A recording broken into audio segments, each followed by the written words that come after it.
এবার যে খবরের দিকে নজর রাখবো, প্রাক্তন ফুটবলারকে মারধর, তার বাড়ি ভাঙচুর। তৃণমূল পঞ্চায়েত সদস্যের বিরুদ্ধে এই অভিযোগ উঠছে। আশঙ্কাজনক অবস্থায় প্রাক্তন ফুটবলার হাসপাতালে ভর্তি রয়েছে। যদি অভিযোগ অস্বীকার করছে সেই তৃণমূল নেতা। সোনারপুর থানায় অভিযোগ দায়ের হয়েছে। দুপক্ষই একে অপরের বিরুদ্ধে অভিযোগ দায়ের করেছে বলেই জানতে পারা যাচ্ছে। প্রাক্তন ফুটবলার, তাকে মারধর, তার বাড়ি ভাঙচুরের অভিযোগ তৃণমূলের পঞ্চায়েত সদস্যের বিরুদ্ধে উঠলো।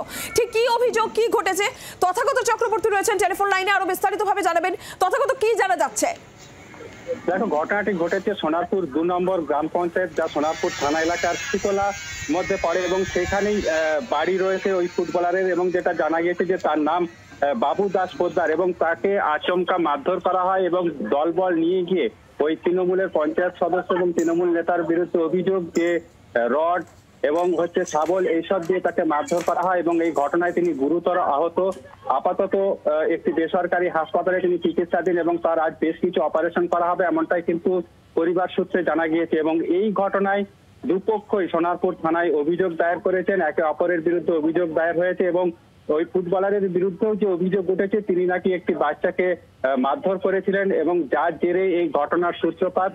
দুপক্ষ এই ঘটনায় সোনারপুর থানায় অভিযোগ দায়ের করেছে এবং সেই পরিপ্রেক্ষিতে ঘটনার তদন্ত শুরু করেছে পুলিশ। যদিও এখনো পর্যন্ত এই ঘটনায় কেউ গ্রেপ্তার হয়নি, তবে পুলিশের হস্তক্ষেপে এই ঘটনা ক্রমশ উত্তেজনা ছড়াচ্ছিল, সেই ঘটনা খানিকটা প্রশমিত হয় এবং এই ঘটনার তদন্ত চলছে, এমনটাই কিন্তু সোনারপুর থানার পুলিশ সূত্রে জানা গিয়েছে।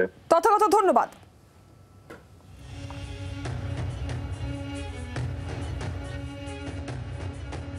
ও অনেকদিন বারণ করেছে যে খেলিস না, সেফটি ট্যাঙ্কির মেন হলের চেম্বারের এটা খুব খারাপ অবস্থা।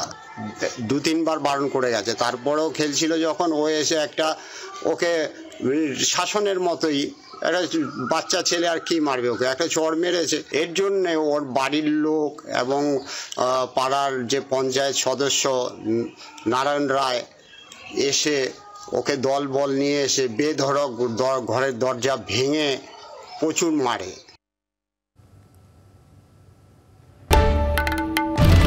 বাংলার আওয়াজ, বাঙালির আবেগ, জি 24 ঘন্টা।